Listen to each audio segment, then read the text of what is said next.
Now we have another interesting speaker from Deloitte, Britta Mittlefehldt. And Britta Mittlefehldt, like join me with me, you are, yeah, you got everything, you're connected, perfect. So Britta is from Deloitte, and Britta Mittlefehldt is Director of Smart Factory. Her specializations is in digital operations, manufacturing excellence, and supply chain management. 10 years of consulting experience, prior to this, plant manager on industry side. Hello. Welcome, Britta. We look forward to hearing from you and future of market manufacturing. Thank you. It's your topic. Thank you. Yeah, so I am very happy to be here today. And what I will talk to you about today is kind of like see how do actually the circumstances around us will influence what we have to do as a manufacturing company. So, of course, with my background, I'll focus a little bit more on operations, but some of them are overarching too in terms of sales, etc., because those trends are not just stopping because you don't produce something anymore. So, you already introduced me, so I don't have to do this myself anymore. And let's maybe start with some numbers. So, why is this so important? Why is manufacturing so important? Why are we here today? Because manufacturing is the most important sector for us in Europe. So 31 million people work in manufacturing. This is 15% of everyone who's working in Europe. And this is why it's very important what is happening with this industry and how will certain trends influence it. And this is harder than ever to forecast. So this is another index that looks like the other two that we have seen this morning, but it's another one, just saying the same, and I think this means it's true. So this is the economic uncertainty index, and you can see that basically coming from a fairly, stable situation with some impacts here and there.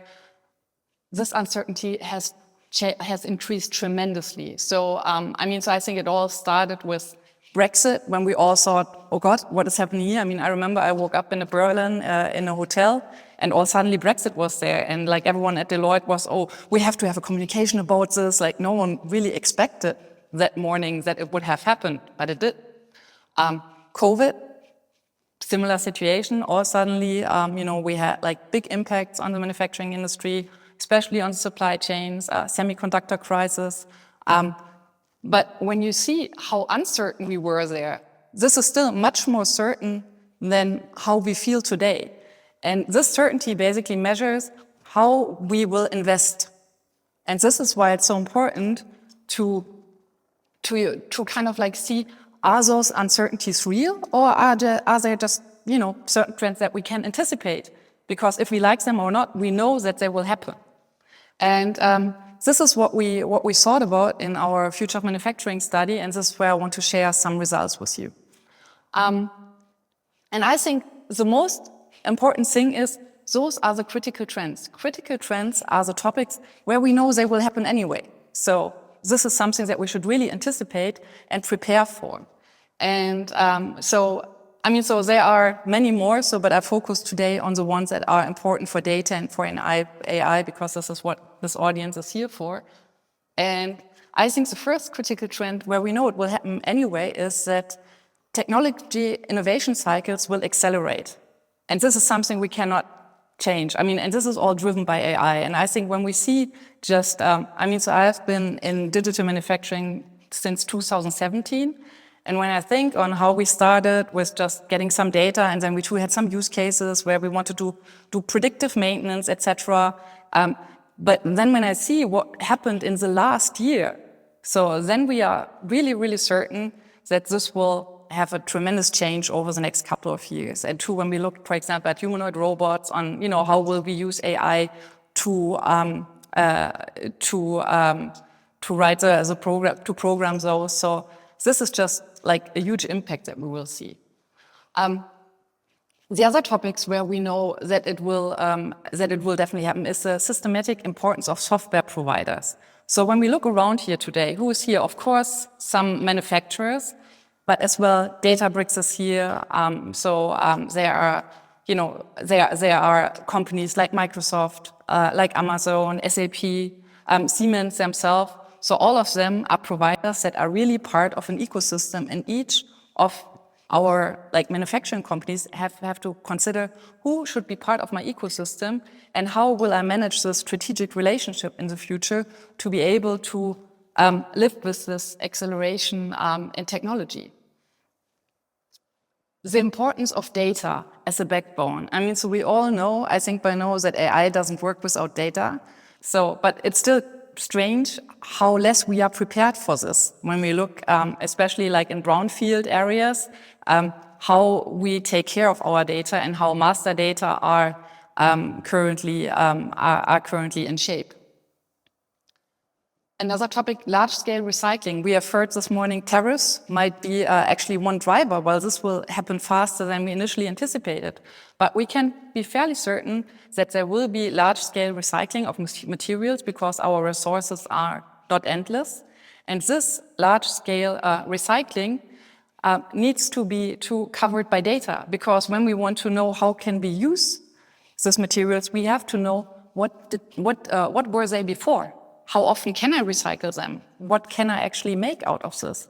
So digital twins of materials is something that we really have to build up fairly fast if we want to be successful there.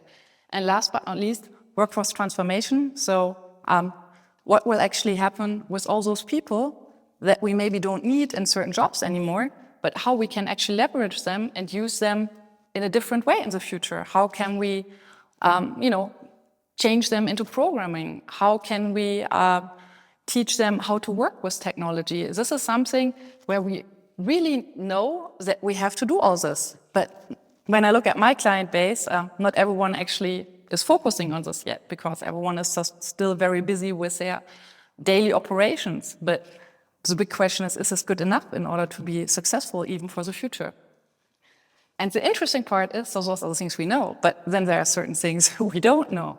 And for example, cyber threats. I've been at a very interesting meeting last week with someone from IBM who basically was talking about quantum technology, and who basically said, and I don't know about quantum, I'm just an engineer, not a physicist, so who basically said, pretty much all cyber protections that we have right now needs to be changed in 5 years. So something we don't really know yet, if it will happen and how this will impact, but it's something that we should consider. The trade tensions between major economies. So it's something we don't know. Will it stay like it is today, or will certain trends just kind of go back into another direction? So, and all of those trends and uncertainties we basically have to consider when we think about how do we actually operate in our production, but too in many other fields that we work in as manufacturers. And just, talking about a few today, so I would like to talk about one first, which is the importance of data as a backbone, and why are we not there yet today? About workforce transformation, so what can be done there? What are, for example, projects where we are already successful doing this for our clients? About technological innovation cycle, and as a last point, but very important one, the willingness to pay for premium made in, because I think this is too driving on why do we need to change? Because, so in the past, especially in our car industry, in our machinery industry, we always relied on our customers actually will pay more because it's made in Germany, it's made in Europe. But is this willingness still there? Will this be there in the future? So we doubt this. And this is too why a lot of our clients right now, especially in the auto industry, anticipate this and say, okay, so we really need to save money. And this saving are actually not small amounts. So for example, 4.3 billion cost cutting plan. So how do we actually do this? And the answer is only with AI. There is no other solution on how we can cut that many costs than just doing what we do completely different. So, because if we just because our processes, and I think, if I think about all lean manufacturing, but too about office processes, they are already fairly good organized right now. How do you actually want to take out more people there? How do you want to, make them leaner? This is not possibly until you really change the way you work, until you completely rethink on how you do things. And this, of course, should always be driven by your profitability when we're thinking about that we want to save money. And I think it's a fairly straightforward value tree that our manufacturing clients should kind of go through. And it starts off, so how do we want to position ourselves in the future in order to make long-term, to be long-term profitable, and how can we grow this profitability in terms of what are our new sales models? Why do actually our clients pay us money? And this is where we basically should invest in this type of information that I maybe need in order to be better in this. Because then you can kind of decide, what is my strategy? So which characteristics are there for the domain? Is my domain, for example, really quality, that I have this reliability because I need this, because I'm maybe in an area like defense or so, where the price is not really the main characteristic, but where it's really kind of something else. And then I can say, how do I actually put this into my AI strategy, in my data strategy, and which underlying technology do I actually need in order to fulfill this? It sounds fairly simple, but it's not as simple. But it's straightforward, and this is what I like about this, because everyone is always starting with a little bit here and there, but in order to be successful, you really have to focus in terms of, out of this 500 AI ideas that we have right now in our companies, what are the 50 that actually bring us most value in terms of the value drivers that you have as a company? And because if you don't follow the strategy, then of course there's a high risk that it will not be profitable what you do. And especially in manufacturing, right now we're at that point where a lot of the AI use cases that we do are not really profitable yet. So the ROI is not where it should be. And so this is why, this is why only 10% of all organizations overall basically are at this point right now where they really have a significant financial gain from AI. So the question is here, what do they do different compared to the others? And there are a couple of answers, and I don't know, how much time do I still have? So this, I still have 5 minutes. 5 minutes, I said, okay. So you scare people here in front,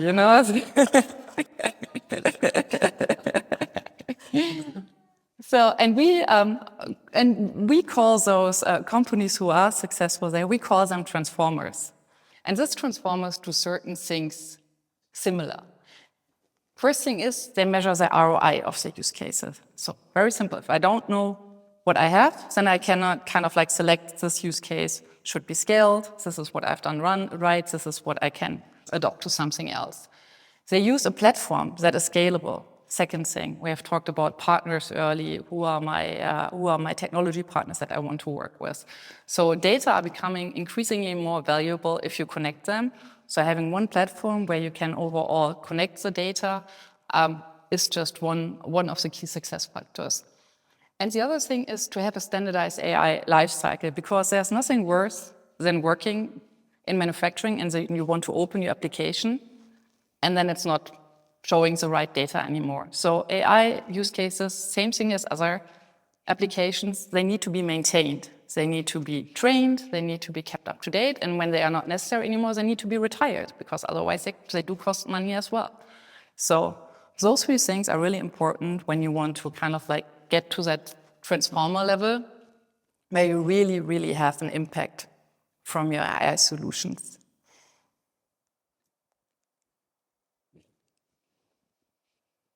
And again, a little bit more of a manufacturing slide here, but again, so I think we have this everywhere else. So why is this so important again right now? Because repeating what I just said earlier, and again, and I think this is very important, we are already so lean everywhere. So if we don't use data right now to change the way we work, we will plateau at the productivity level where we are right now at, and we really have to get one step further. So there's one database that is very interesting, which is the World Economic Forum database. And there you can see that all lighthouses, and lighthouses are companies that already achieved a certain way of like digital maturity, they already adopted AI as main use cases. More than 200 out of the 700 right now are using AI compared to before, where it was just building transparency, just showcasing certain solutions. It's really more about predicting right now, about really giving answers, and Gen AI is one of the key drivers there on doing this faster. And and you see that this is accelerating from like 67 to 80%, and we expect in the next wave that there will be no use cases that don't have any AI component anymore. And even if it's just to generate the output, to kind of like having this is a way how the user communicates with the use case. Last but not least, the topic of transformation. And I think here is one thing very important. So in the past, we had always two extremes. So one was kind of like we had a lot of technology-heavy implementations where we kind of like forgot the company culture. So, and what happened here was basically that you didn't really take the people with you on the journey, and especially on smaller projects,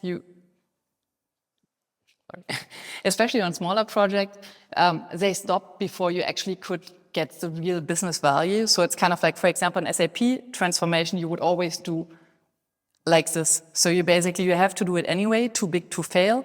So you don't really care about the people, so you just implement it, and at some point you get to the business value because all processes will be changed. But if you have smaller transformations, like for example what the colleagues described earlier on the sales part or so, very often you have to convince the people a lot to really use this type of new solutions. And when you then only focus on the technology, you lose them. Second part is, so basically we only focus on culture, and there we realize so that basically the ROI comes way too late, and then too those programs will be stopped.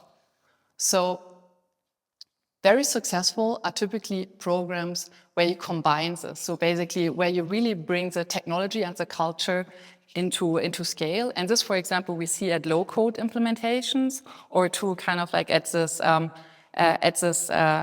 self-service data dashboard that we see, where really the user can build their use case by themselves so that they really get used to the data, that they trust the data. And through this, basically, you have a higher adoption and a shorter time to value. And this is when we look at which clients and which projects are the ones that are most successful, it's the ones that are closest to the end user, and where you basically from the beginning decide that they can choose what they need to know in the end, and that then too, they can scale the use cases by, for example, adding more data, by adding more functionalities themselves so that they don't have to deal with this demand management with kind of like, oh, and then can someone please program this, and then it's not working. So everything that's kind of like really going in this integrated digital transformation, especially right now where data are so easy accessible and where you can use, solutions like ChatGPT so easily in order to get your information. It's really helpful to get the teams right onto the solution building part.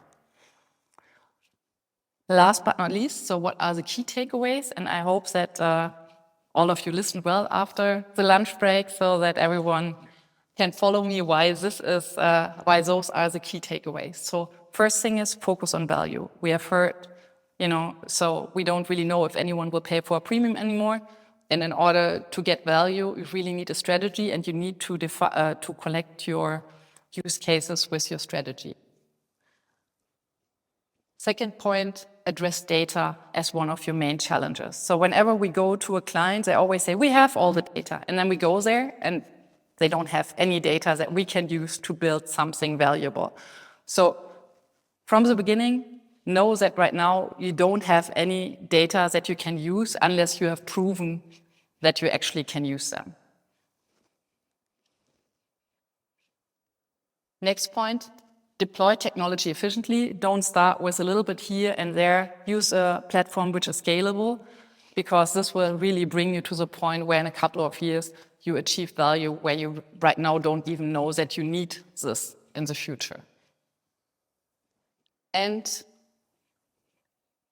workforce transformation. If you don't utilize your teams and make sure that they adopt what you are building right now, then you will not get any ROI, because only through adoption and through the usage of data and through the usage of the knowledge that you have, you can really gain value in a short time. And this is why it's important to really take everyone with you on that journey and make sure that they believe into what you are building.